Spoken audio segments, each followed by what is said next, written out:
Being a passenger engine, Emily never took much notice of the goods yard. Each morning she'd bring her coaches to the station,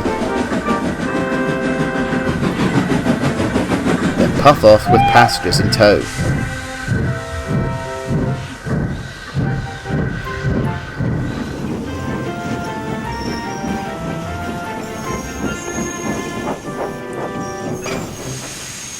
Today, however, she heard quite a commotion. Arry, the ironworks diesel, was collecting trucks of scrap bound for the smelters.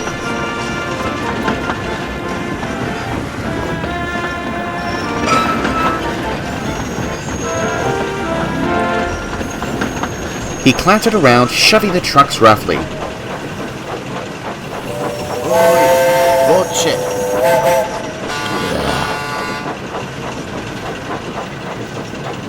Go on, get moving, he rumbled. The trucks were cross. They slipped on their brakes, and Arry came to a halt. Grrr, he growled as the trucks tittered with laughter. They come quietly with a gentler touch, Emily advised, trying to be helpful. Pah, snorted Arry. I'm not taking tips from an antique like you. I bet you never so much as coupled to a truck before. I'm a passenger engine, said Emily.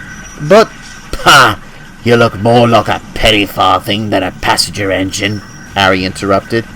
Just you trundle off with those bird boxes you call coaches, and leave the real work to real engines. With a roar, Arry dragged the screeching trucks away. Emily was furious. I'm not too sure that diesel a thing or two, she scowled. If only I could... Oh yes, that's exactly what I'll do.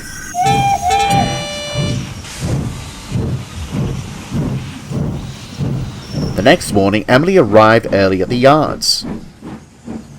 Scrap trucks were scattered around the sidings. She gently buffered up to one. What's going on? Growls the truck. You're not our engine. I saw how that diesel treated you yesterday, smiled Emily. And I thought you liked to know how real engines take care of trucks. Emily pushed the truck gently forward. It was taken quite aback and stayed silent. She brought it carefully to a halt, its buffers just nudging those of the truck behind it. Right then, said Emily. Let's get the rest of you sorted.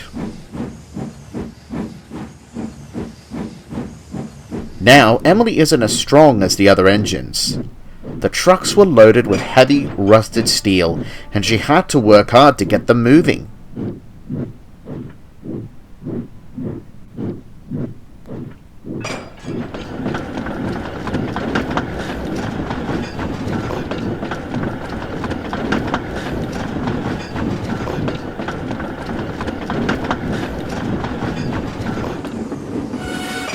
At last, tired but pleased, Emily had the train ready.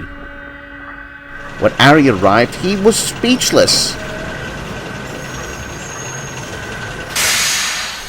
A gentler touch seemed to do this time. But what do I know? I'm not a real engine, winked Emily, and she left to find her coaches.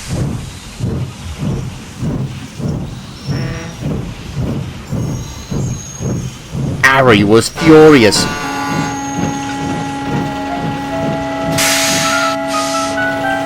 He banged into the trucks as he backed down.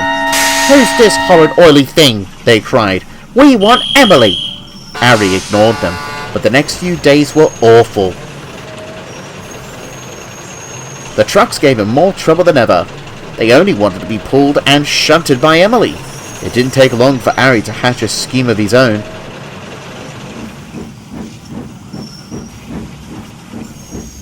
I was wrong, he said when he next saw Emily.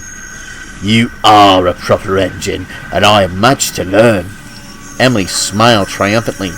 Do you think you could take these trucks to the scrap yard? They don't want me anymore. They're like your own little army. Please show me how you do it. Of course, smirked Emily. I'll show you how to handle them.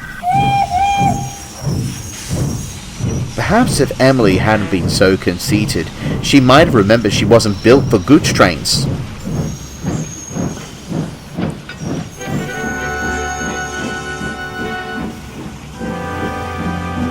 The trucks were pleased to see her.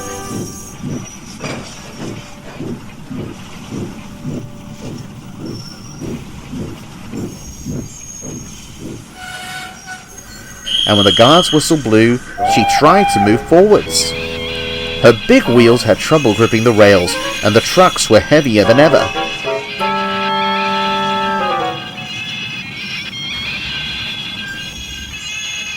At last, she began to move slowly out of the station. "Must be my lucky day," smirked Arry. "I'll get trucks of scrap and an engine to take to the smelters." Out on the main line, Emily was not enjoying herself. It was hard work to keep the trucks moving. The trucks were behaving well, and even began to sing.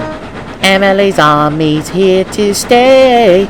Emily's army's on our way." This made Emily smile, and she puffed determinedly onward.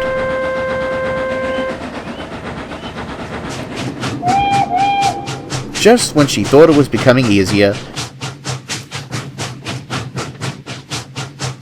the line started to slope downwards.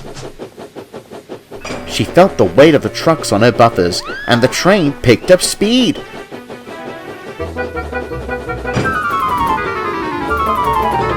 "Woo!" she cried. Her wheels couldn't get a proper grip, and her brakes weren't strong enough to hold the trucks. "Stop! Stop!" she wailed. And that's when it happened. "Hold back! Hold back!" called the trucks. Much to her surprise, Emily found herself slowing down. The trucks had slipped their brakes on, bringing the train back under control.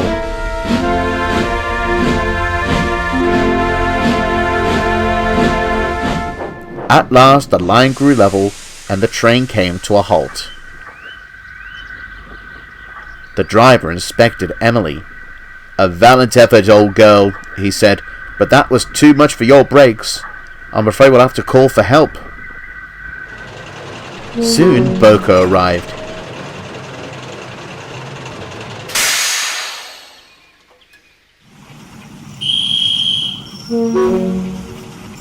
He left Emily at the works, then took the trucks on to the smelters.